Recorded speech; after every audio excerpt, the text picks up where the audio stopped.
Alhamdulillah hamdan katsiran tayyiban mubarakan fihi kama yuhibbu rabbuna wa yardah. Wassalatu wassalamu ala Rasulillah wa ala alihi wa sahbihi wa man tabi'ahum bi ihsanin ila yaumiddin. Amma ba'd.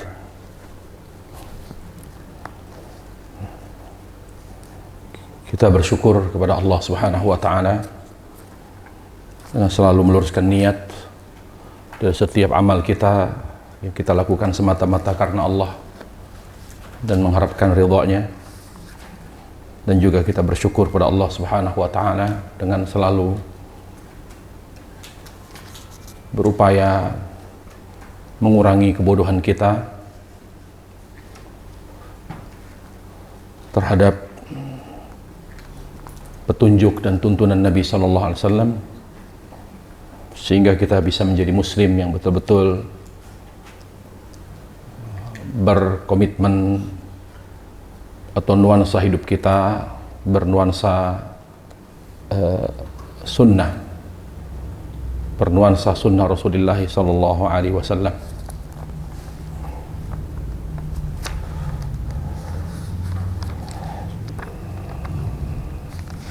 Alhamdulillah, berkat taufik dari Allah Subhanahu wa taala, kita masih membahas tentang takwa kepada Allah Subhanahu wa taala.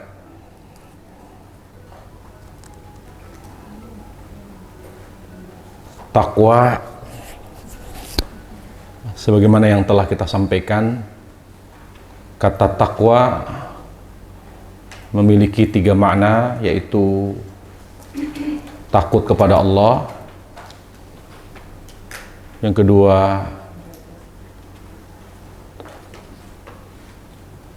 menjaga jarak dari maksiat, yang ketiga taat kepada Allah. Namun takwa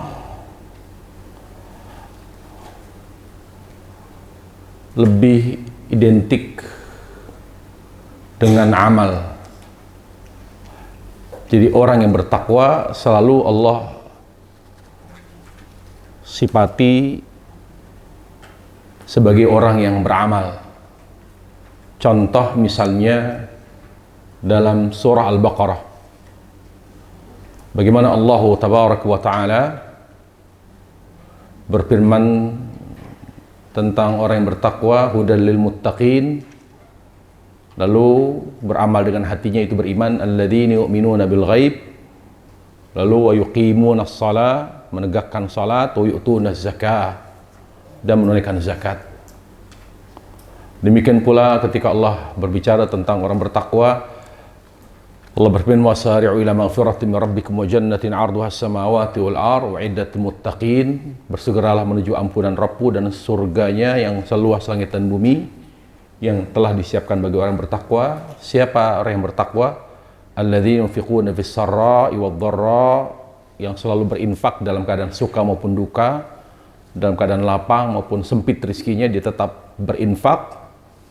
Wal kadhimil ghaidh, dan mampu untuk selalu menahan emosi.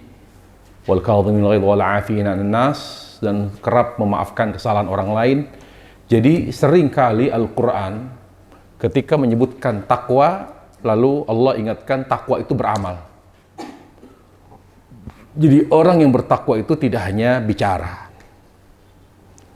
tidak pula hanya bercita-cita, berangan-angan pengen jadi orang baik. Itu bukan takwa.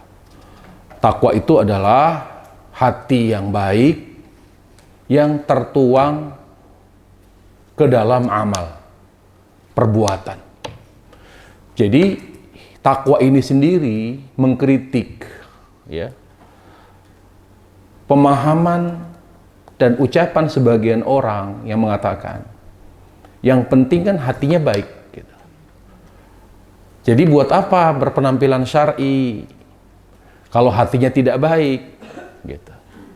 Kita bilang kebaikan itu harus bersifat utuh, yaitu baik dengan hatinya dan amal perbuatannya.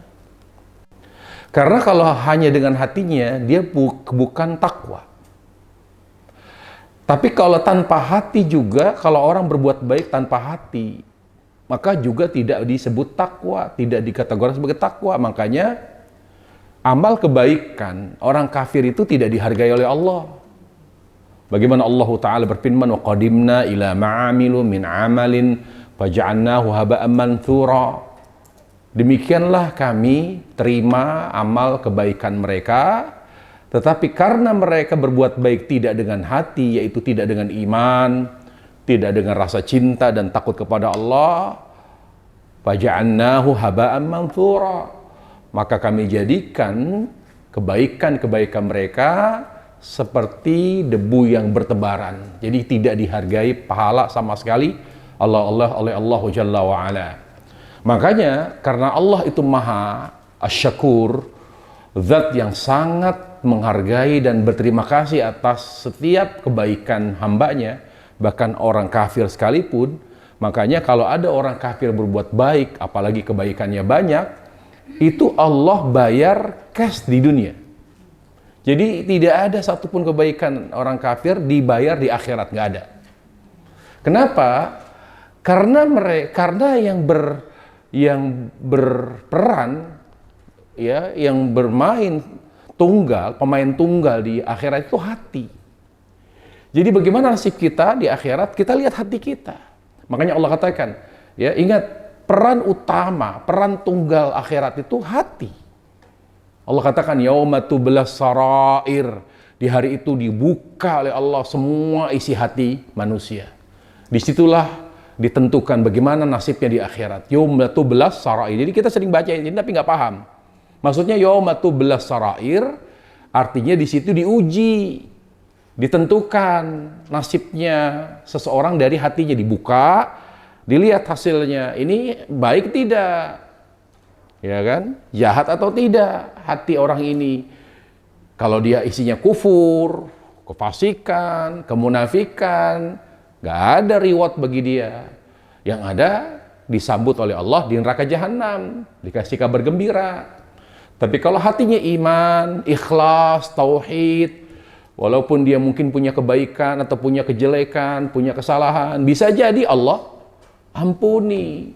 Makanya kata Ahlus Sunnah memiliki pemahaman, ya, orang yang berbuat dosa besar namun memiliki ikhlas dan tauhid sampai wafatnya dalam keadaan bertauhid, maka nasib di akhirat dikembalikan kepada kehendak Allah. Jadi tidak bisa kita pastikan orang jahat betul, ya, dan dia punya iman pasti neraka, nggak bisa. Atau orang baik betul, ya, belum tentu kita pastikan surga. Tapi kembali lagi pembahasan tentang murtakibul kabir, kata ulama, pelaku dosa besar apapun jenisnya selain syirik, nasibnya di akhirat, kata ulama, dikembalikan kepada Allah tahta masyiatillah. Ya, dia pelaku judi, pelaku pembunuhan, semuanya, riba, perampok, ya, koruptor. Jadi semuanya dikembalikan nasibnya kepada kehendak Allah. Kalau Allah kehendaki, Allah azab dia sesuai dengan kadar dosanya. Dan itu berdasarkan keadilan Allah. Dan kalau Allah berkehendak untuk memaafkan, dia punya hak, dia punya potensi untuk dimaafkan. Kenapa? Karena dia punya tauhid. Jadi seorang hamba yang memiliki tauhid, sekecil apapun itu, kalau kata dosen saya dulu, ya, dari segi saintis, yaitu segi teknologi atau ilmu pengetahuan, orang memberikan umpama percontohan yang paling kecil biji sawi. Sekarang tidak tepat. Sekarang lebih tepat, kata dosen saya, adalah lebih kepada biji atom. Itu paling kecil sedunia itu. Jadi kecil biji atom tetap berpotensi mendapatkan ampunan dari Allah Jalla wa'ala. Nah, karena nasib manusia tidak ada yang tahu kecuali Allah, sehingga adab kita, etika kita kepada Allah terhadap orang yang telah wafat, sebaik apapun kita tidak boleh mengatakan almarhum, nggak boleh. Karena kata almarhum itu berarti pasti diampuni. Tapi yang tepat adalah rahimahullah atau rahimahallah. Jadi itu mimbabi taraji, mimbabi doa, yaitu dalam konteks doa. Fulana rahimahullah. Fulan rahimahullah. Jangan lagi ada kata almarhum, almarhumah, karena itu artinya pasti diampuni, dirahmati. Itu tidak tepat. Karena nasib manusia di akhirat, di barzah dan di akhirat, Allah yang menentukan, bukan kita. Kita hanya mendoakan. Lah, tapi kan dia nggak pernah macam-macam. Memang tahu. Memang maksiat hanya maksiat zahir. Kan bisa jadi dia melakukan maksiat hati, kita tidak tahu. Atau melakukan maksiat secara diam-diam, kita tidak tahu. Karena manusia hanya mengetahui yang terlihat, yang bersifat lahiriah, sehingga dia hanya menilai yang dia lihat. Tapi yang dia tidak lihat, kan dia tidak tahu. Makanya kita punya adab. Makanya Imam Ahmad rahimahullah dalam kitab Ushul Sunnah beliau mengatakan, tidak boleh kita memastikan seorang surga atau neraka. La nashhadu li ahadi bil jannati wa awin nar. Kita tidak boleh memastikan seorang itu pasti di neraka, nggak boleh. Pasti dia surga. Contoh pasti di surga dengan apa misalnya? Syahid. Dengan memberi seorang soleha meninggal dengan asyahid, itu sama saja memastikan dia surga. Itu tidak boleh. Jadi kita hanya mengatakan kepada pejuang, pahlawan yang membela Islam, siapapun pahlawannya, kita hanya mengatakan rahimahullah, ghafarallahu dzamba. Tidak boleh asyahid fulan, asyahidah fulana, nggak bisa. Atau kalau mau berharap di mati syahid, kita hanya mengatakan semoga Allah mewafatkannya, mematikannya dalam keadaan syahid. Itu kata-kata yang tepat dari seorang muslim. Semoga. Kenapa? Karena itulah yang sejalan dengan dalil. Lagi-lagi ingat, manusia hanya menilai yang dia tahu. Sementara yang gaib, alam barzah itu gaib, alam akhirat juga gaib. Yang tahu hanya Allah. La yattali'u alaihi illallah. Jadi tidak ada yang mengetahuinya secara persis kecuali Allah. Bahkan Nabi pun tidak tahu. Ya, ini. Jadi kembali lagi. Jadi jangan dipisahkan antara kebaikan hati dan kebaikan amal. Kalau orang baik itu baik hatinya, soleh amalnya. Ya. Dan juga saya sampaikan pada sesi yang pertama atau bagian yang pertama dari kajian takwa adalah kenapa keutamaan takwa, ganjaran takwa dari Allah kepada orang yang bertakwa di dunia itu begitu banyak. Begitu banyak. Misalnya tadi, barang siapa yang bertakwa, mayattaqillah ja'allahu makhraja, barang siapa yang bertakwa, maka Allah akan selalu memberikan solusi dari setiap masalah yang dia sedang hadapi. Barang siapa yang bertakwa, Allah akan mudahkan segala urusannya, ya ja'allahu min amrihi yusra. Barang siapa yang bertakwa, yarzuqu min haitsu la yahtasib, Allah akan berikan dia rezeki dari jalan yang tidak dia sangka. Kok banyak ya? Ya. Karena takwa itu tidak mudah. Karena takwa itu tidak mudah. Karena takwa itu perjalanan yang penuh dengan aral melintang, penuh dengan kerikil. Sebagaimana disebutkan oleh Ubay bin Ka'ab kepada Umar Khattab, ketika Umar bertanya, apa itu takwa? Apa analoginya? Lalu Ubay bin Ka'ab memberikan analogi tentang takwa. Takwa itu seperti seorang berjalan di atas jalan yang banyak durinya. Bagaimana Anda berjalan ketika berjalan melewati jalan yang banyak durinya? Maka ya, kalau yang punya pakai gamis, diangkat gamisnya supaya kelihatan duri yang ada di bawah kaki. Di mana di situ tidak ada duri, disitulah letakkan kakinya. Begitu terus sampai tujuan. Itulah perumpamaan takwa. Dia harus hati-hati. Nah, duri itu apa? Duri itu sesuatu yang dibenci Allah. Jadi kalau dia tahu ini dibenci Allah, dia hindari. Gitu. Oh, itu dibenci Allah, dia hindari. Dia cari tuh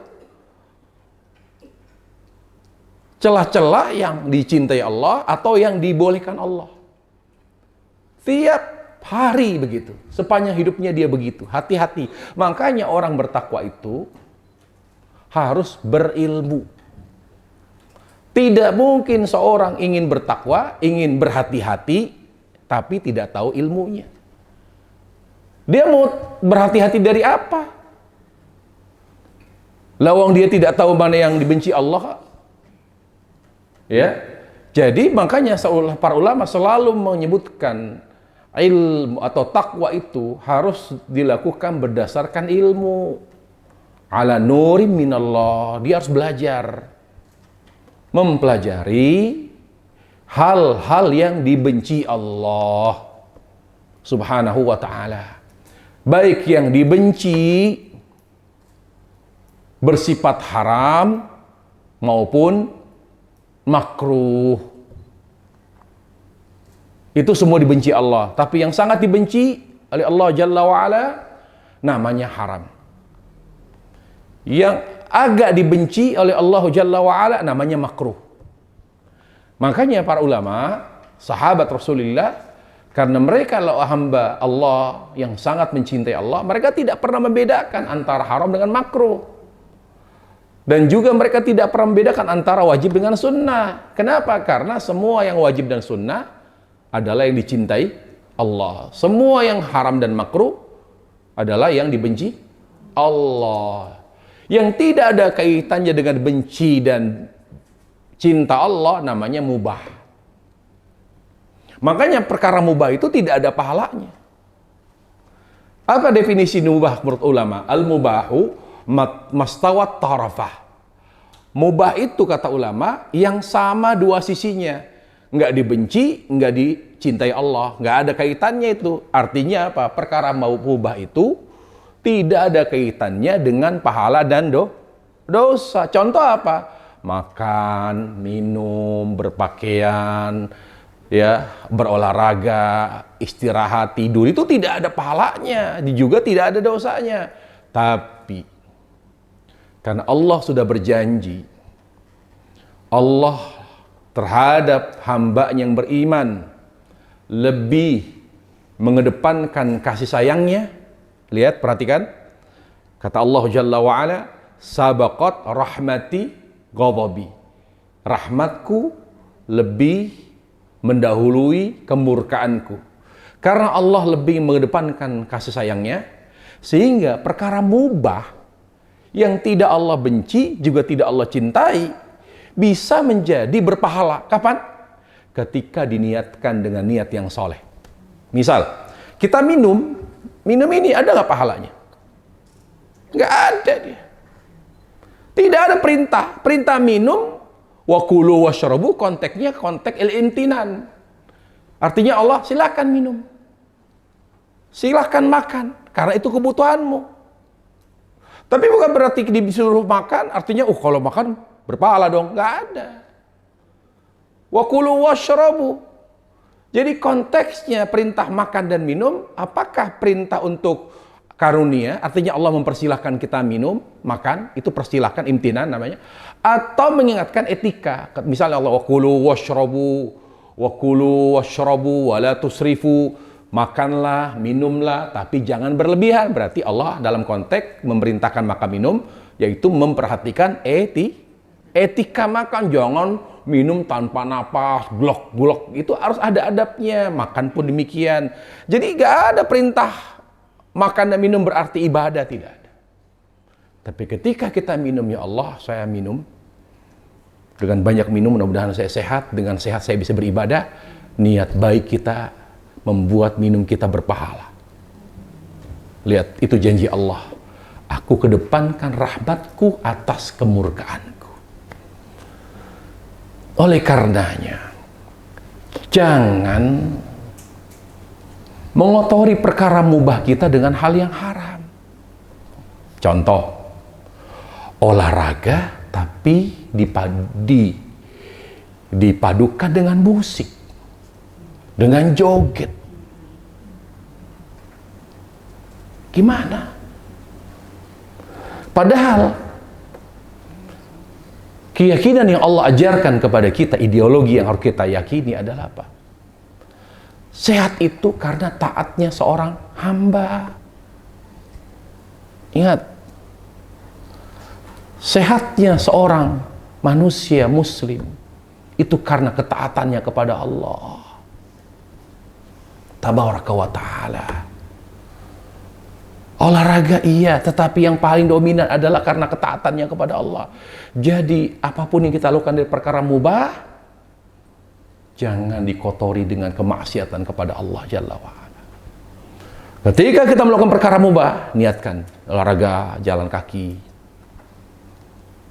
Ya, bahkan saya baru tahu kemarin saya lihat podcast seorang dokter, justru yang lebih mengatasi menghindari diabetes adalah bukan olahraga jalan dan lari, bukan, tapi olahraga nge-gym. Jadi yang membuat otot itu menjadi lebar, kemudian glukosa itu jadi ditampung oleh otot itu. Jadi laki atau perempuan yang sehat itu yang nge-gym. Makanya, tapi tidak mungkin sampai berotot, tidak perlu. Apalagi sampai misalnya bilang, "Mas, saya mau coba beratnya saya angkat ya." Masa suaminya diangkat gitu. Ya, tidak begitu. Maksudnya dia nge-gym aja, ya, yang tertutup khusus untuk akhwat gitu. Itu justru lebih menghindari penyakit diabetes dan penyakit yang lain. Jadi lebih sehat itu. Ya, makanya saya lagi mikir lagi nih, berarti olahraga dirubah gitu loh. Tetapi masalahnya sekarang tempat-tempat nge-gym rata-rata campur. Waduh, itu riskan sekali kalau campur seperti itu. Baik. Sekarang kita, ya, pada kesempatan berbahagia ini kita akan membahas, ya, tentang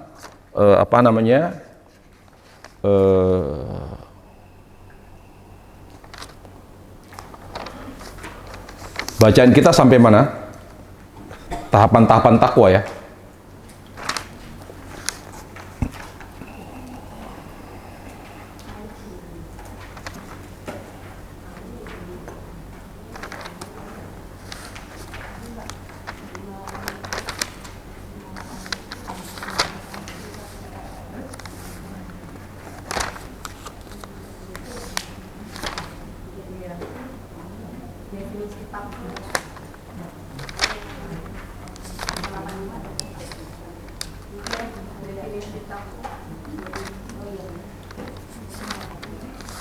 Definisi takwa. Ya udah kita udah bahas definisi takwa. Terus tahapan takwa sudah. Coba dibaca sekarang tentang takwa. Ya. Yang lainnya dibaca aja. Saya hanya mengajak para jamaah sekalian membahas yang memang perlu kita jelaskan. Selebihnya mungkin dibaca sendiri bukunya, yaitu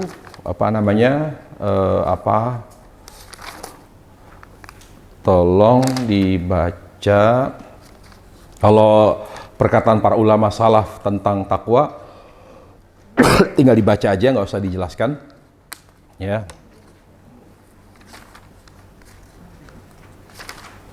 Baik, sekarang kita bahas tanda-tanda ketakwaan. Kemudian sebab-sebab meraih ketakwaan. Tanda-tanda takwa apa? Coba cari bagian, ada temu ya? Ya, silakan dibaca.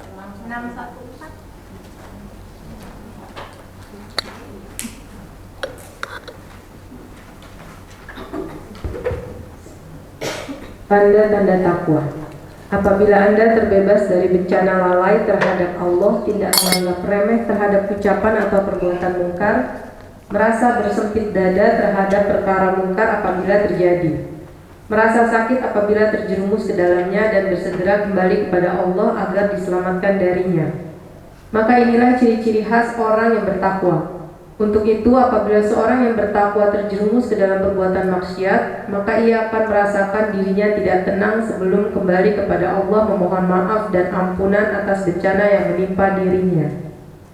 Dalil yang menunjukkan hal ini ialah firman Allah yang mengatakan, sesungguhnya orang-orang yang bertakwa bila mereka ditimpa waswas dari syaitan, mereka ingat kepada Allah. Maka ketika itu juga mereka melihat kesalahan-kesalahannya.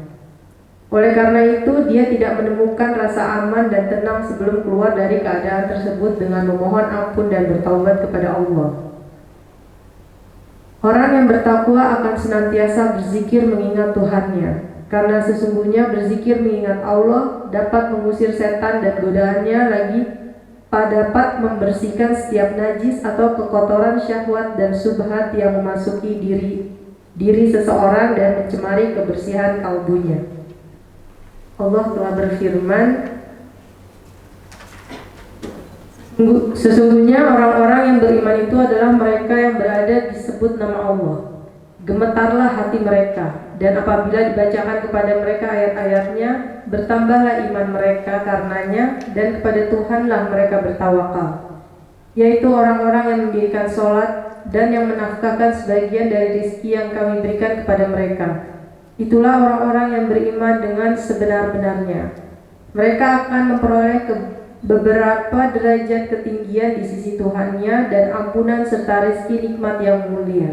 Derajat maksudnya surga. Surga. Karena tingkatan di surga namanya derajat, tingkatan di neraka namanya darakat. Semakin ke bawah semakin panas. Surga semakin tinggi derajatnya, semakin sempurna kenikmatannya. Dan surga hanya ada Allah, tapi di neraka tidak ada Allah. Makanya kata Allah, kalla innahum ar-rabbihim yawma idzin la mahjubun. Sungguhnya mereka orang-orang yang tidak beriman kepada Allah, ya, betul-betul di akhirat kelak ditutup kesempatan untuk melihat wajah Allah. Ditutup kesempatan untuk bertemu Allah Subhanahu wa ta'ala. Jadi para jamaah sekalian, ketika dalam ayat misalnya ada kata wajah Allah, ya, misalnya wajah Allah, kita lihat misalnya di Al-Quran beberapa contoh, barang siapa yang ingin mengharapkan wajah Allah. Kenapa ada kata wajah Allah? Misalnya wajah Allah, misalnya Allah dalam Al-Quran misalnya, ya, di apa, barang siapa, di hadis juga, barang siapa mengharapkan ibtigha'a wajhillah misalnya,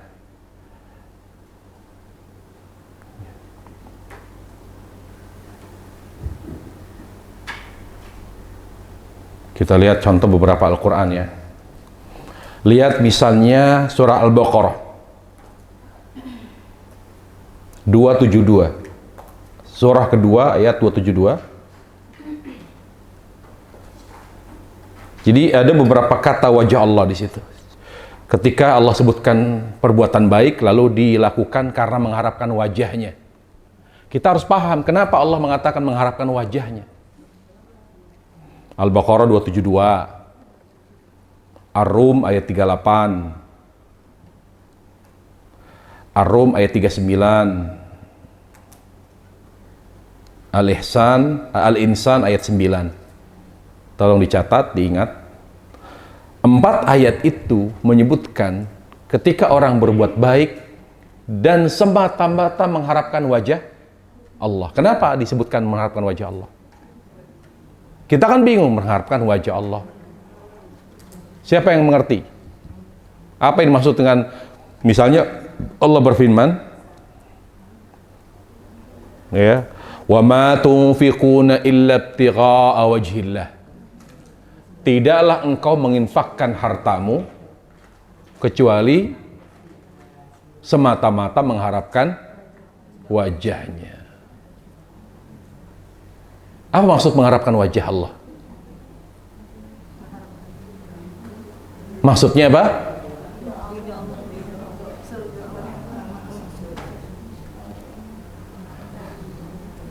Misalnya di dalam Rum misalnya, Fa'ati dzal qurba haqqahu wal miskin wa ibnas sabil. Dzalika khairul ladzina yuriduna wajha Allah. Berikanlah kerabatmu haknya. Demikian pula orang miskin, musafir, ya. Dan ketika melakukan kebaikan itu kepada mereka, semua itu dilakukan semata-mata mengharapkan wajahnya. Bagaimana penjelasannya? Mengharapkan wajahnya, wajah Allah. Maksudnya mengharapkan surganya. Karena puncak kenikmatan surga bukan istana. Kalau orang sudah di surga, puncak kenikmatannya adalah bertemu Allah dan melihat wajahnya itu. Jadi makna dari ibtigha wajhillah, barang siapa yang mengerjakan ini, kebaikan ini, maka semata-mata mengharapkan karena wajah Allah. Artinya apa? Mengharapkan surga. Di mana puncak kenikmatan surga? Apa? Melihat wajah Allah. Puncaknya itu. Karena dalam hadis yang sahih di mana Nabi SAW mengabarkan, ketika seorang atau semua penghuni surga telah menempati tempatnya masing-masing di surga, lalu Allah berkata kepada mereka, maukah aku tambah nikmatmu? Maukah aku tambahkan, aku sempurnakan nikmat yang telah kalian rasakan? Kata mereka, ya Allah, ini nikmat sudah luar biasa, sudah sangat sempurna. Lalu Allah katakan, maukah aku tambahkan lagi? Nikmat apa lagi yang kau akan tambahkan, ya Allah? Ini sudah luar biasa, sudah sangat sempurna, tidak ada kekurangannya. Maukah aku tambahkan? Kata mereka, mau. Apa itu, ya Allah? Lalu dibuka tabir yang selama ini membuat mereka tidak bisa melihat wajah Allah. Setelah dibuka, gitu ya, kalau kita bayangkan kubah begitu, geser gitu. Lalu mereka melihat di tempat mereka masing-masing, melihat Allah. Lihat wajah Allah yang selama ini yang menciptakan kita, memberikan rezeki kepada kita, yang kita rindukan, yang kita sembah, kita lihat langsung wajahnya. Semua orang yang di surga lupa nikmat surga. Dia lupa semua nikmat karena nikmatnya wajah Allah. Makanya Nabi alaihissalam setiap beliau meminta bisa menikmati, merasakan nikmatnya, kelezatan melihat wajah Allah, beliau menangis. Karena melihat wajah Allah adalah puncak kenikmatan surga. Semoga Allah Subhanahu wa taala masukkan kita dalam surganya. Semoga Allah Jalla wa ala memperkenankan kita melihat wajahnya Subhanahu wa taala. Ya. Baik, bagaimana penjelasan dari tanda-tanda takwa? Tadi dikatakan tanda orang yang bertakwa adalah terlepas dari penyakit lalai, al-ghaflah. Gaple itu ternyata dari bahasa Arab, gaple. Ghaflah. Karena gaple itu permainan yang melalaikan, makanya dikatakan gaple dari bahasa Arab itu. Ya, tolong diingat. Jadi kalau ada orang main gaple, dia pakai bahasa Arab seperti itu. Ya, kursi, ya banyak sekali, majlis, syura, itu semua permusyawaratan itu dari bahasa Arab. Nah, apa itu ghaflah? Ya. Ghaflah itu artinya lalai dari zikir kepada Allah. Sekarang pertanyaan, apa itu zikir? Ya, zikir itu cinta dan taat kepada Allah. Jadi orang yang lalai itu, yang di hatinya ada rasa cinta yang melemah, digeser rasa cintanya kepada Allah oleh rasa cinta kepada dunia. Dia ada di hatinya ada cinta, tapi digeser oleh cintanya kepada anak, cintanya kepada suami, cintanya kepada orang yang dia sayangi. Itu namanya ghaflah.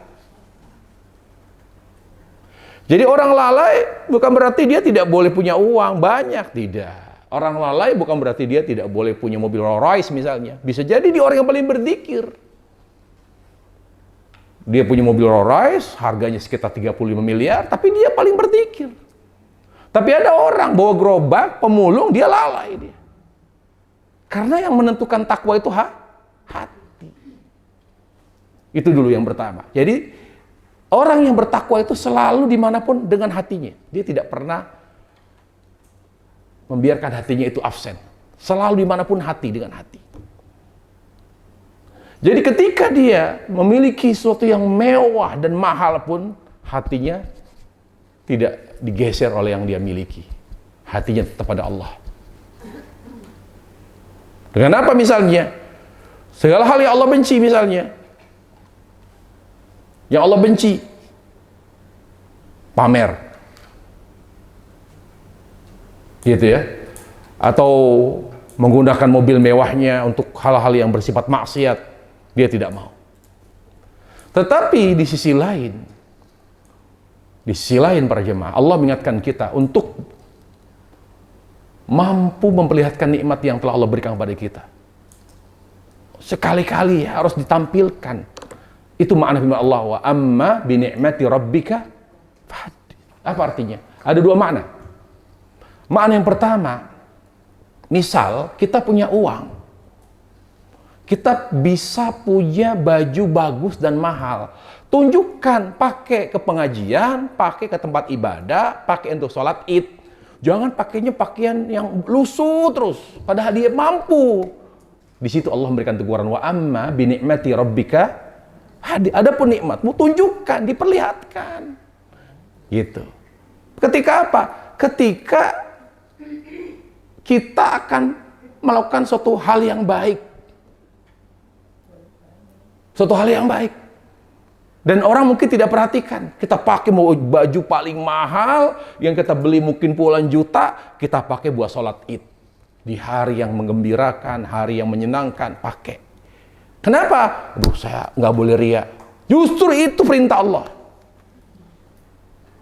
Tabaraka wa ta'ala. Nggak ada masalah. Kecuali kita tahu dalam suatu acara, misalnya arisan, di situ yang kumpul itu orang-orang ingin kumpul di situ, arisan hanya formalitas, tujuannya adalah untuk memperlihatkan kekayaan. Nah, itu kita tidak boleh. Tapi dalam konteks kebaikan ibadah, dan kita punya hal yang mahal, sesuatu yang mahal, kita pakai. Kita pakai para jamaah.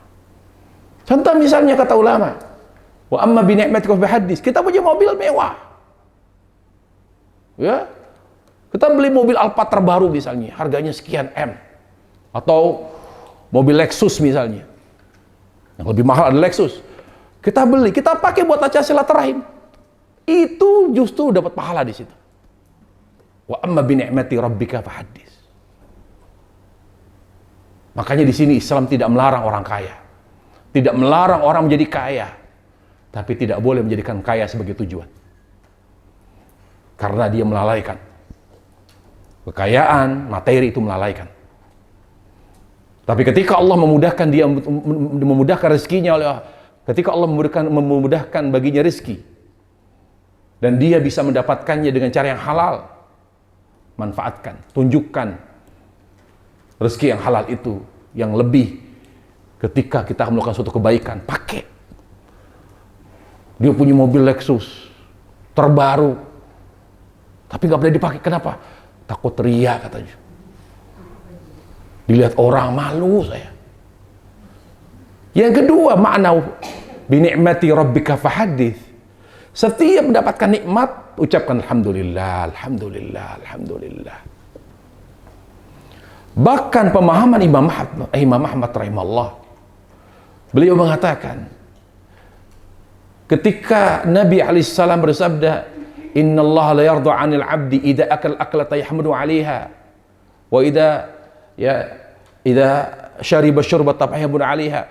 Jadi Allah itu ridha kepada hambanya setiap dia minum seteguk, alhamdulillah. Minum lagi, alhamdulillah. Dia bisa minum seteguk itu berkat taufik dari Allah, rahmat dari Allah. Betapa banyak orang, saya pernah lihat ketika orang sudah mengalami apa tuh, tremor apa gimana yang mau mati gitu, itu minum pun dimuntahin sama dia. Bayangkan ketika orang di puncak kedinginan, kelakuannya dia aneh, itu bentar lagi mau mati itu. Bahkan dalam keadaan dia dikasih minum, jangan dikasih minum, makan, minum pun dimuntahin. Nggak bisa masuk apapun ke dalam tubuh. ketika dimudahkan oleh Allah Jalla wa'ala, dia bisa minum. Alhamdulillah, Alhamdulillah. Ada orang kehilangan nikmat sehat, dia makan sesuap. Ya Allah, nggak bisa. Pahit, enak. Subhanallah, kita dimudahkan oleh Allah hanya dengan makan lauk yang sederhana, hanya dengan tempe, dengan tahu, bahkan dengan kerupuk pun jadi nikmat. Allah, bersyukur pada Allah. Alhamdulillah. Jadi yang disebut dengan lalai bukan berarti dia tidak punya apa-apa. Lalai di sini artinya hatinya kosong dari cinta kepada Allah. Amalnya terlepas dari corak ketakwaan. Udah nggak takwa lagi dia, itu namanya. Dia lalai. Apa contoh orang yang amalnya sudah tidak bercorak ketaatan, lebih bercorak kepada kelalaian? Apa contohnya? Melakukan perbuatan mubah berlebih, itu sudah lalai. Seperti yang saya contohkan pada minggu yang lalu atau kajian yang lalu. Ketika seorang berolahraga, kebutuhan seorang berolahraga itu berapa kali dalam seminggu? Misalnya 3 kali, 4 kali dalam seminggu. Tapi dia tidak, dia tiap hari olahraga. Dia tiap hari olahraga. Nah, ketika dia sudah melebihi kebutuhannya yang semestinya dia penuhi, dia melebihi, maka dikategorikan sebagai hal yang lalai. Lalai itu dia. Makanya yang membuat orang itu menjadi lalai bukan karena maksiat awalnya, tapi melakukan perkara mubah berlebihan. Contoh apa? Main ke rumah teman sering banget. Gitu. Tiap hari main ke fulana, besok ke fulana, terus muter keliling tiap hari. Ini celah berpotensi untuk bermaksiat. Makanya godaan manusia atau godaan syaitan yang paling awal itu apa? Mendorong manusia bukan untuk maksiat. Godaan syaitan yang pertama adalah ketika manusia akan dijerumuskan kepada maksiat, didorong untuk melakukan perkara mubah secara berlebihan. Makan berlebihan, minum berlebihan, tidur berlebihan. Ini yang banyak tidak dimengerti oleh banyak orang. Itu lalai. Kemudian istighfar bil munkar, meremehkan kemungkaran. Kenapa meremehkan kemungkaran? Karena di hatinya tidak ada ta'zim. Tidak ada pengagungan kepada Allah Jalla wa'ala. Makanya kata Al-Hasan Al-Basri rahimahullah, beliau ini, Hasan, seorang cucu Nabi alaihissalam, ketika beliau wudu itu gemeter. Ditanya, kenapa anda gemeter ketika anda berwudu? Karena sebentar lagi saya akan menghadap yang maha agung. Bayangkan dulu salaf, kalau wudu itu gemeter. Gimana coba kita ya dipanggil oleh presiden ke Bogor? Lalu, waduh, dipanggil apa? Ada apa ini misalnya? Ya, dipanggil langsung, dijemput oleh pas pampres, dikawal langsung. Ada apa ini, gemeter kita? Jadi itu makhluk. Atau misalnya di haji ini diundang, tiba-tiba datang dari kedutaan Saudi Arabia, diundang sebagai tamu raja. Nanti pada tanggal tertentu sudah dischedule-kan, sudah jelas schedule-nya. Ya, sepanjang kita berada di sana dikawal oleh pasukan Baret Merah, kemudian nanti akan bertemu di Istana Raja, langsung bertemu dengan Raja Salman. Kira-kira kita gemetar gitu. Bahkan kita disuruh menghadap, siap-siap pakai bahasa Arab. Nanti kalau tidak bisa bahasa Arab, di hadapan dia kita mengatakan, Ya Malik, Qul huwallahu ahad, Allahus samad gitu. Ya karena kita nggak bisa bahasa Arab. Bahasa Arabnya itu aja sudah yang kita hafal dari surah-surah pendek kan gitu. Ya, atau misalnya lakum dinukum waliyadin gitu. Kan bisa selesai gitu. Ya. Jadi kita bagaimana coba? Itu gemeter itu udah. Bayangkan para jemaah sekalian. Yang masalah mungkar, maksiat, bukan masalah berdosa besar atau dosa kecilnya. Kebaikan pun bukan masalah wajib atau sunnahnya. Tapi siapa ya siapa yang kita lecehkan kehormatannya, siapa yang sedang kita agungkan haknya, itu masalahnya. Ketika orang sholat sampai gemeter karena dia sedang menunaikan hak Allah Jalla wa'ala, hak yang berhak diagungkan. Kenapa kita tidak boleh meremehkan dosa kecil apapun? Karena yang kita lecehkan adalah hak Allah Tabaraka wa ta'ala. Adzik bil munkar idza hasal. Dia merasa bersalah betul kalau berbuat dosa. Kenapa? Karena dasarnya cinta. Penyesalan itu karena cinta. Makanya taubat itu, kan sudah saya urai itu. Taubat itu, ya, taubat itu pengawal apa? Pengawal syukur. Taubat dan sabar. Ketika sudah tertuang dalam bentuk amal. Jadi kalau orang mau istiqomah, dia harus bersyukur. Istiqomah itu dengan hati dan amal. Hatinya dengan cinta, amalnya dengan syukur. Sudah kita bahas, syukur itu apa? Yang identik dengan amal, itu syukur. Jadi cinta kepada Allah Jalla wa'ala yang dibuktikan dengan amal namanya syukur. Tapi kalau hanya baru ngomong, ya Allah, saya pengen menjadi hamba-Mu yang cinta, itu belum bersyukur. Dengan cara apa dia bersyukur? Ketika dia cinta, dibuktikan dengan amal. Yang paling kuat atau paling besar bukti cintanya kepada Allah itu apa? Salat. Jadi kalau orang tidak bersyukur, atau syukurnya bohong, syukurnya itu hanya wacana, yang hanya ngomong, tapi dia tidak menjaga salat. Subhanallah, Allah Jalla wa'ala dengan rahmatnya. Ketika seorang buktikan syukurnya kepada Allah dengan salat, Allah jadikan salatnya yang dijaga dengan baik sebagai kunci kebaikan. Kenapa misalnya ada wanita dari berjilbab dibuka, pasti salatnya nggak beres. Jadi orang tuanya itu jangan diajak diskusi. Diskusinya apa orang tua kepada anak yang buka jilbab? Nak, kamu selama ini salatnya khusyuk nggak sih? Gitu. Karena semua kejelekan, sebabnya karena salatnya bermasalah. Semua kebaikan karena salatnya berkualitas. Karena Allah berfirman, Inna salata tanha 'anil fahsya'i wal munkar. Bahwa Allah menjadikan salat sebagai penjaga amal. Penjaga amal. Jadi kalau ada anak kita tidak usah urus anak orang lain.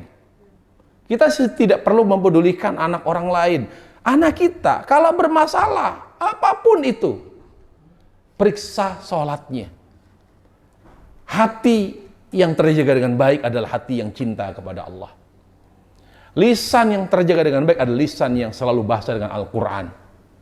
Amal yang terjaga dengan baik kesolehannya adalah amal yang selalu dikuatkan dengan salat yang baik. Itu makna inna salata tanha 'anil fahsya'i wal munkar. Pokoknya semua perilaku. Misalnya ada anak seorang ibu, Ustadz gimana ya? Anak laki-laki saya cenderung jadi bencong. Bu, tanya anaknya, salatnya benar atau tidak? Wallahi, kalau dia salatnya benar, dia akan diperbaiki oleh Allah. Kejantannya disempurnakan oleh Allah. Ustadz gimana ya, anak perempuan saya tomboy banget. Ibu, suruh anak yang perbaiki sholatnya. Semua kekurangan, penyimpangan, amal, apapun itu yang bersifat lahir, yang terlihat, pasti sebabnya ada yang tidak beres pada sholatnya. Makanya Nabi alaihissalam ketika menyampaikan tentang amal yang akan dimintai pertanggungjawaban, amal yang pertama kali ditanya oleh Allah Jalla fi'ula di akhirat adalah salat. Lalu kata Nabi alaihissalam, kalau baik salatnya, maka dia beruntung. Aflaha, najaha wa aflah. Ya, bahkan dalam riwayat, kalau baik salatnya, baik seluruh amalannya. Namun jika rusak salatnya, maka rusak seluruh amalannya. Jadi subhanallah, begitu rahmatnya, begitu besar rahmat Allah kepada kita. Sehingga kita kalau ingin memperbaiki segala kekurangan, kejelekan kita, Allah kasih kuncinya. Kamu jaga sholat kamu, ini kuncinya. Kamu gak usah banyak ngeluh, gimana ya saya orangnya kok malas sama ibadah, malas ngaji, saya orangnya ini, gak usah ngeluh. Cari akar masalahnya. Oh, akar masalahnya ini, karena saya ini. Oke, udah, selesai cukup. Amalnya apa yang kurang?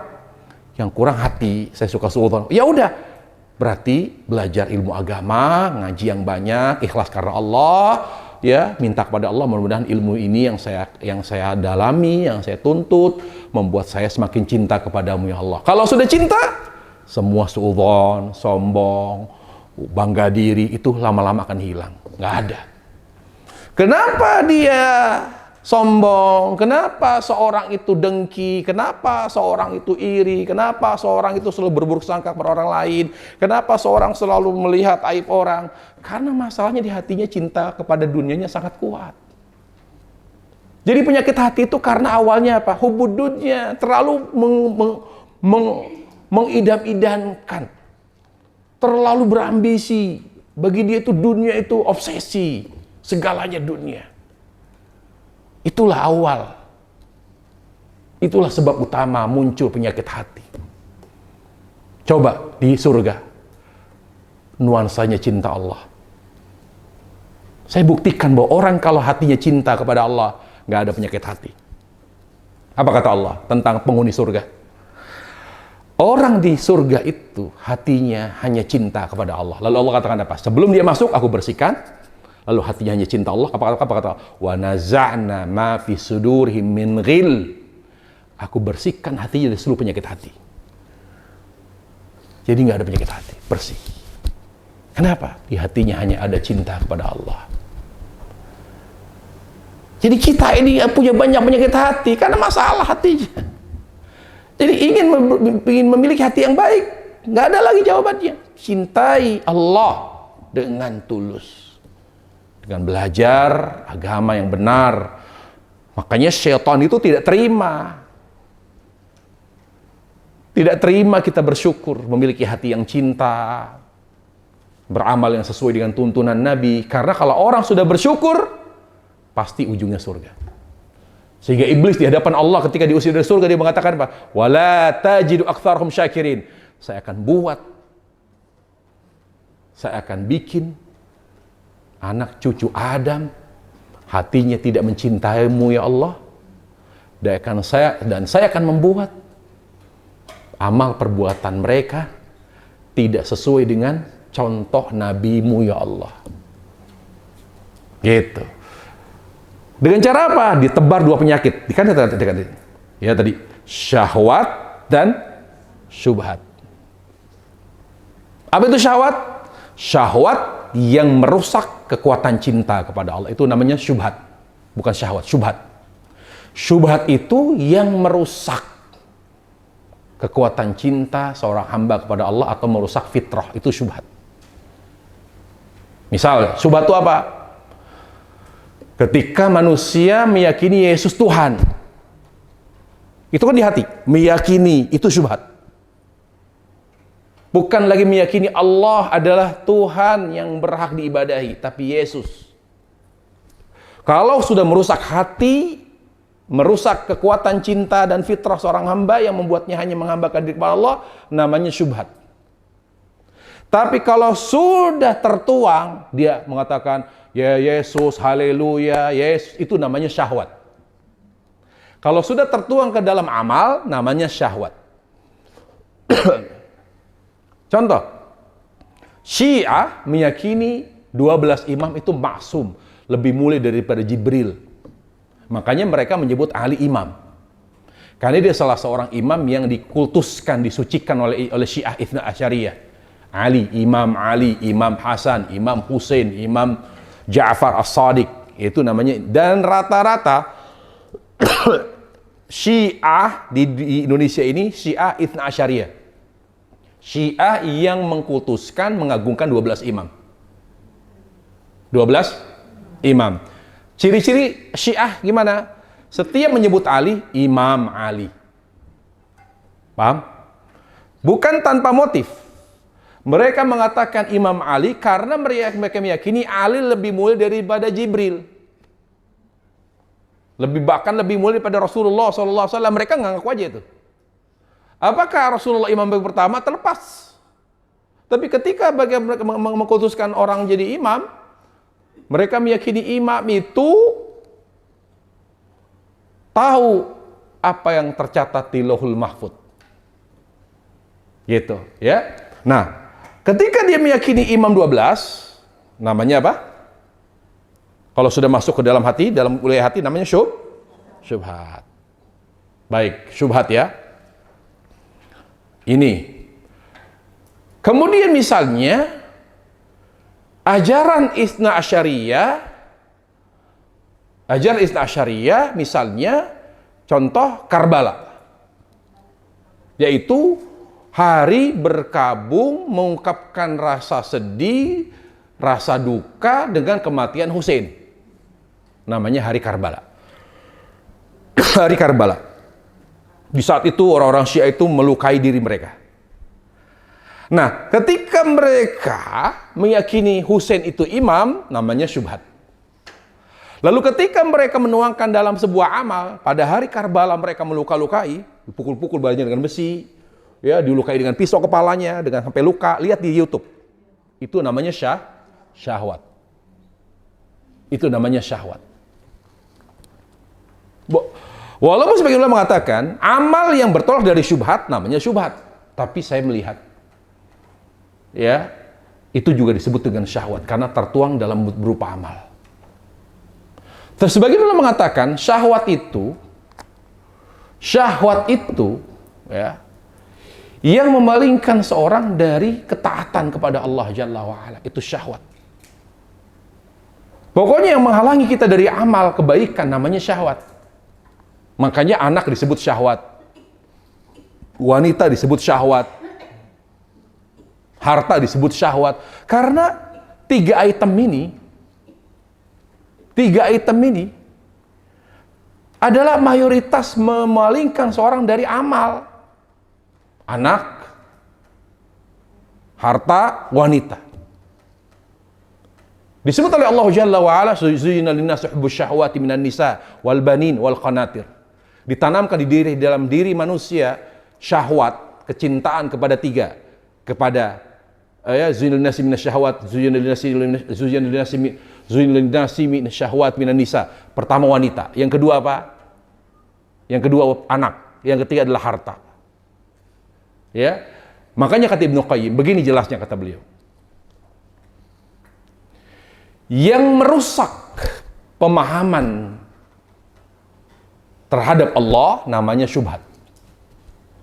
Yang merusak pemahaman, yang merusak persepsi seorang terhadap Allah dan yang Allah cintai, jadi dia menggambarkan Allah tidak sesuai dengan Allah itu sendiri karena salah paham terhadap dalil, itu namanya syubhat. Ketika dia salah dalam menggambarkan Allah dan meyakininya, namanya syubhat.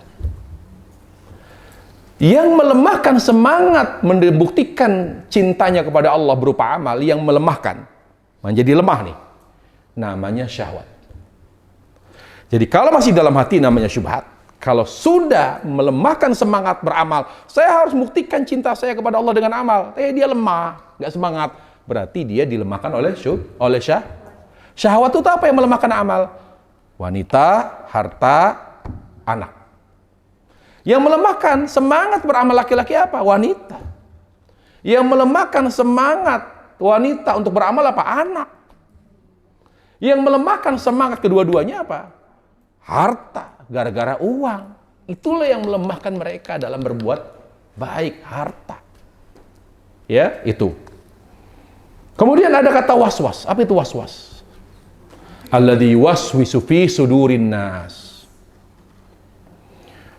Kata waswas, kalau kita bahas tafsir surat An-Nas, berarti dihembuskan. Waswas itu dihembuskan.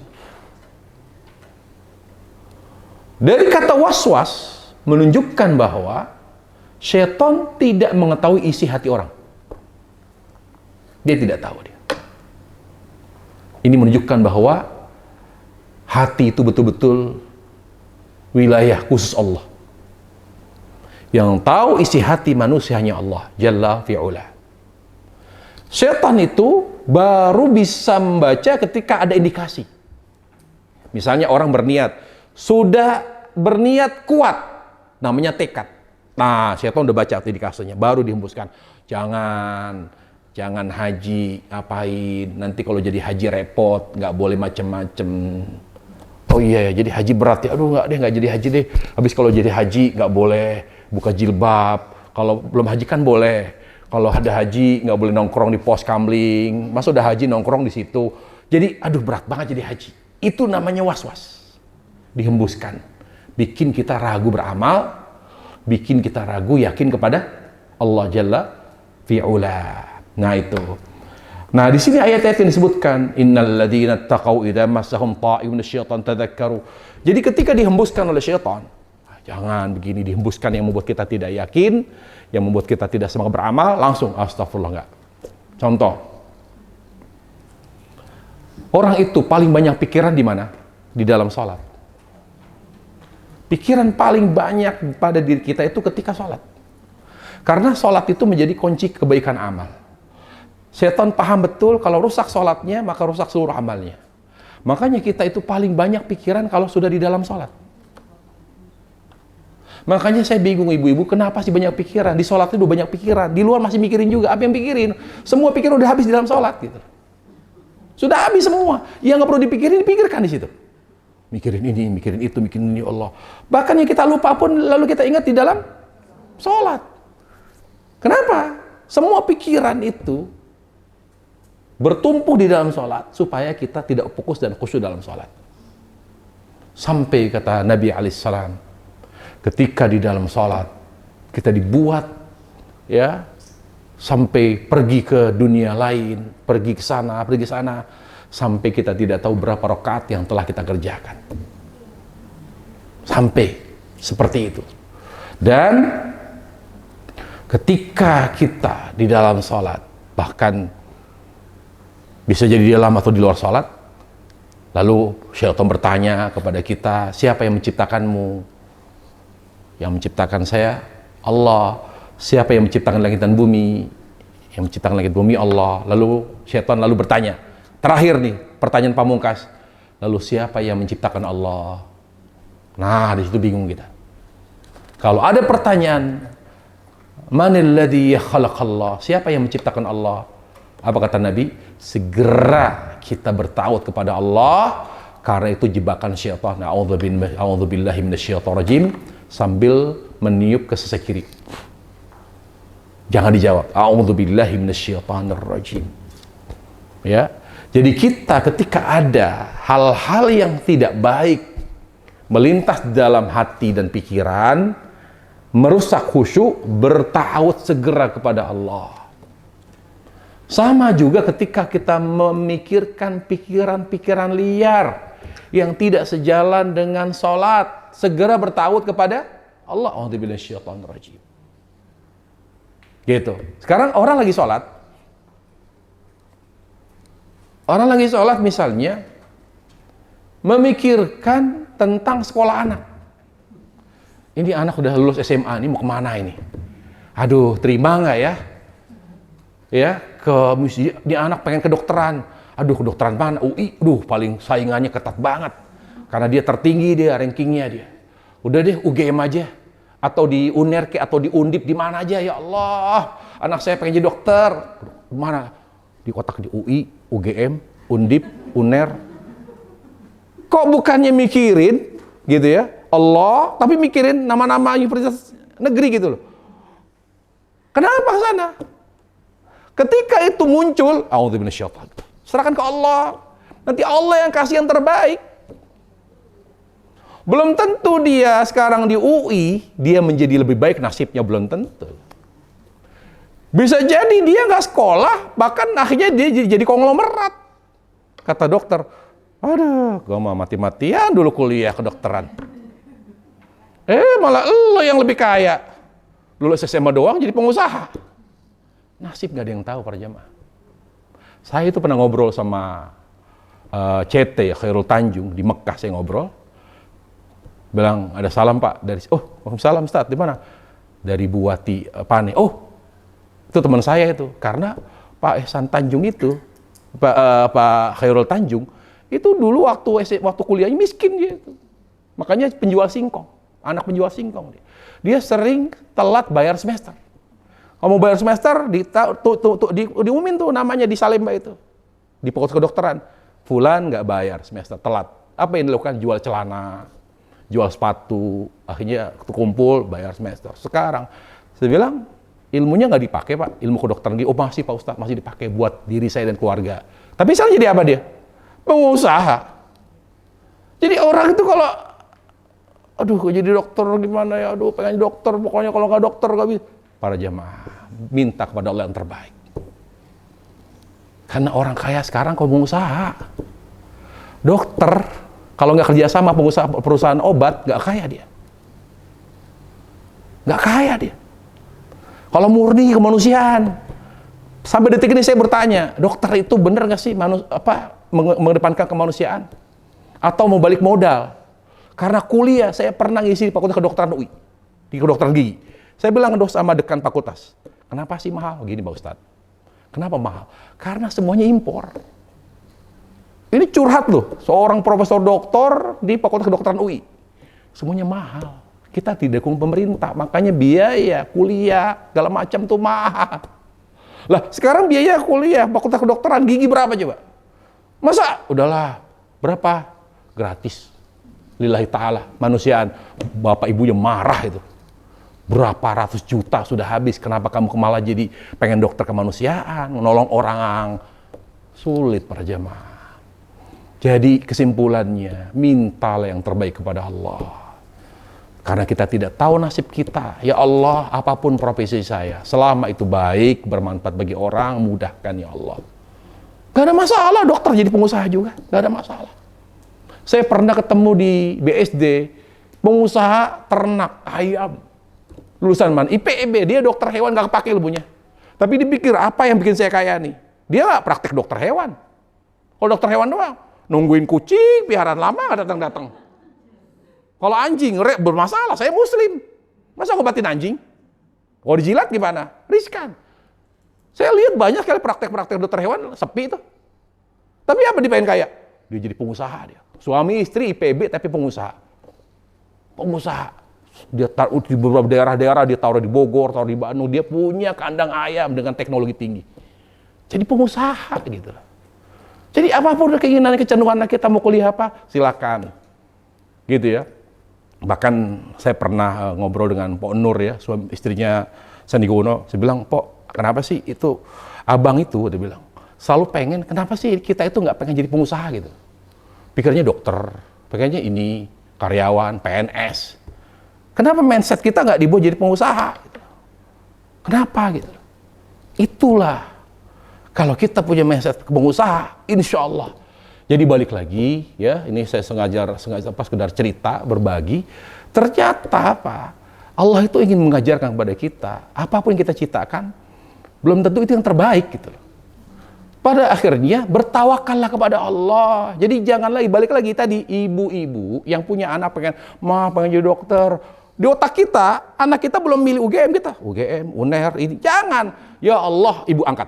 Ya Allah, tempatkan anakku di tempat kuliah yang terbaik, ya Allah. Sehingga dia menjadi anak yang bermanfaat bagi agama, bagi masyarakat, ya Allah. Itu doanya udah. Jangan, enggak ya Allah, kalau anak saya nggak di Harvard, saya nggak mau, nggak ridho, ya Allah. Harvard itu apa? Yang saya tahu tempat nongkrong di Kuningan itu, Harvard itu. Ya. Siapa artis yang sekolah di Harvard yang pinter? Siapa namanya tuh? Bukan. Siapa? Yang kurus. Maudi. Itu pernah ngaji sama saya di Senayan itu. Waktu belum kuliah itu. Pacarnya itu murid saya. Pacarnya datang karena Kevin itu anaknya seterusnya Bakhir. Itu udah sunnah. Istrinya kan istri Bakhir orang Pekalongan. Ibunya santun banget, ya, bapaknya politik, anaknya anti politik, nggak mau. Nah itu sahabatnya si Maudi tadi. Ngaji waktu itu bahas Asmaul Husna, kita bahas gitu. Anaknya kurus kecil tapi pinter gitu. Saya bilang, apakah ibunya doa, ya Allah anak saya hafal? Belum tentu gitu. Jadi balik lagi, saya ingin ingatkan, minta yang terbaik, apalagi ibu doanya mustajab. Yang paling banyak pikiran terus terang siapa? Ibu-ibu ini. Kadang-kadang kita nih suami pusing, ya. Kita nggak kepikiran, dia mikir ini ya Allah, sana kemari. Allah Karim, ya. Anak masih SMP, nanti SMA-nya mana ya? Alhamdulillah, SMA Taruna Nusantara. Kalau ada anak yang mau masuk situ, bilang sama saya, pendirinya, istri pendirinya itu saya kenal baik. Ya, ternyata suaminya itu keluarga pendiri Taruna Nusantara di Magelang itu. Makanya, Bu, berarti bisa dong Bu kalau masuk? Bisa Ustadz, tapi buat Ustadz minta fee katanya. Oh, Ustadz minta fee. Enggak, artinya apa? Subhanallah, ada aja jalan gitu loh. Kadang-kadang orang apa ya, udah SMA nih. Aduh, nanti bentar lagi kelas 3 kuliah di mana ya? Mau ke agama apa ke umum? Umum mana? Agamanya mana? Apa mau ke Madinah? Apa mau kemana? Gitu loh. Minta kepada Allah, doa terus. Sesuatu yang mustahil menjadi mungkin dengan doa. Ibu, insya Allah Ta'ala, ibu jangan banyak pikiran, pesan saya apa? Tapi lebih banyak doa. Karena waktu cepat loh. Akhir zaman ini cepat kali. Anak baru kemarin SD kok tiba-tiba SMP SMA tiba kuliah tiba-tiba kawin. Itu luar biasa, waktu cepat sekali. Maka apa yang saya ingatkan adalah banyak doa kepada Allah. Insya Allah anak kita dijaga oleh Allah.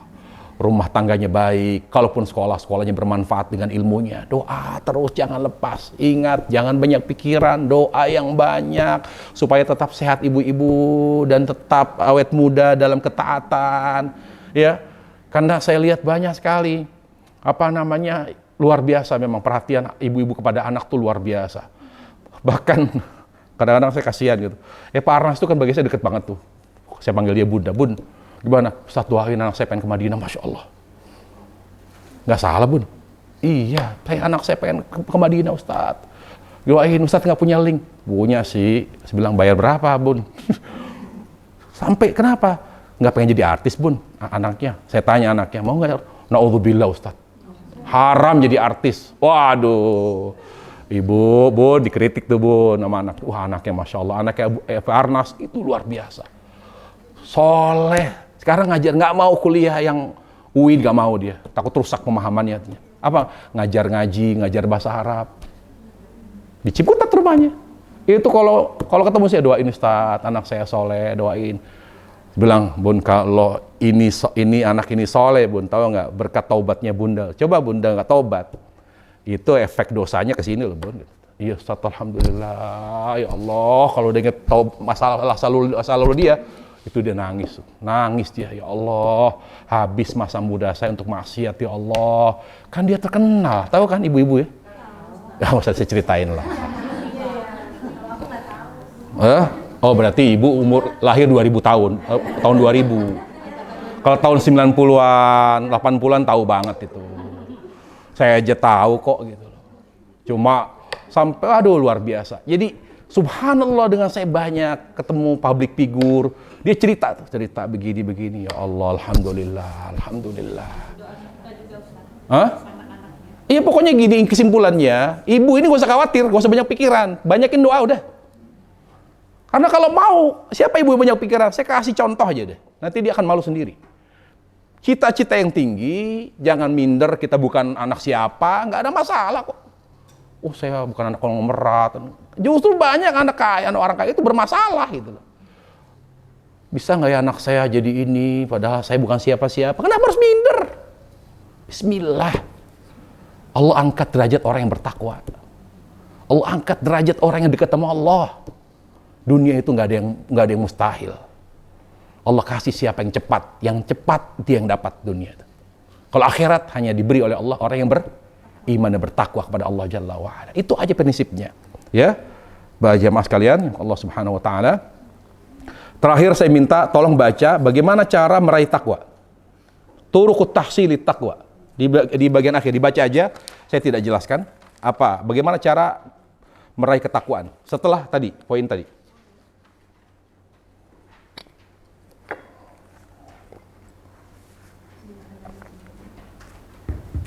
Bila Anda ingin menjadi orang yang bertakwa, bila Anda mencintai Allah lebih banyak daripada kecintaan Anda kepada segala sesuatu. Jadi apa? Takwa, takut dan cinta hati dulu, Baru setelah itu dituangkan dalam amal. Jadi kalau mau takwa, hati dulu. Karena takwa itu apa? Hati yang takut dan cinta kepada, bukan hanya omongan, bukan hanya perbuatan. Karena perbuatan baik nggak cukup. Yang penting dari perbuatan baik itu apa? Istiqomahnya. Kalau misalnya sekarang pakai jilbab, besok buka, ngapain? Itu bukan takwa.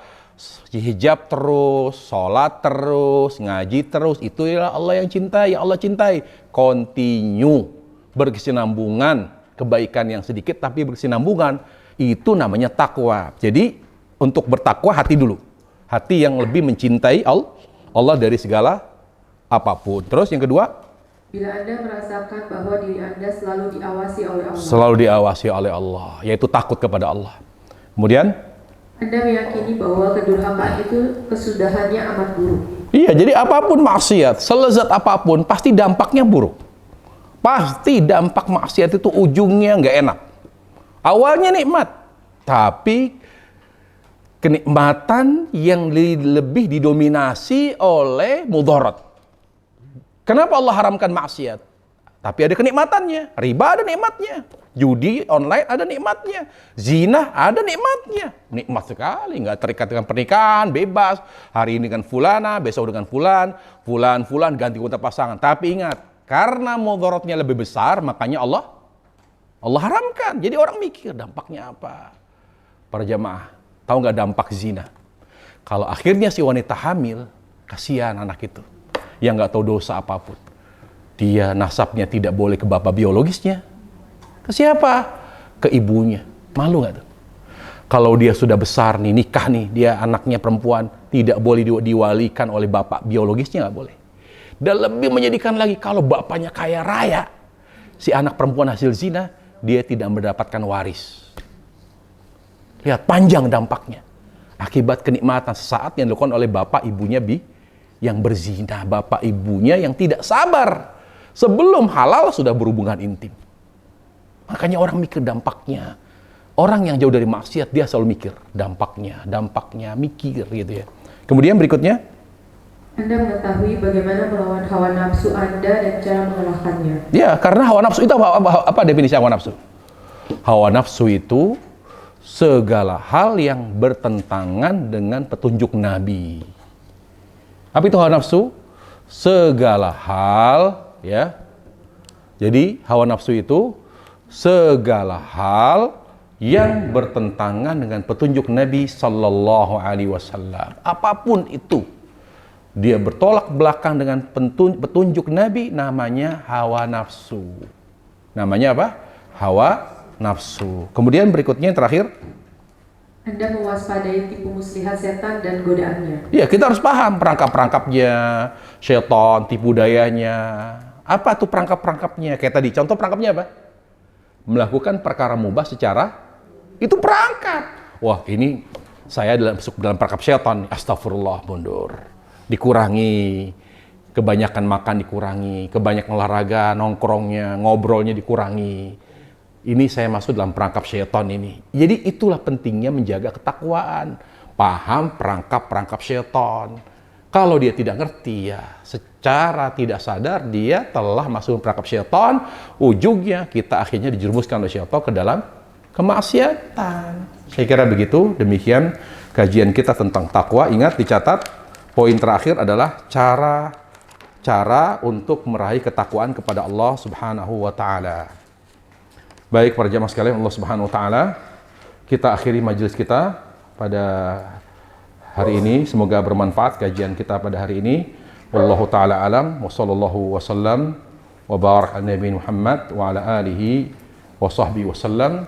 Subhanakallah bihamdik, syada an la ilaha illa anta, astaghfiruka wa atubu ilaik. Assalamualaikum warahmatullahi wabarakatuh.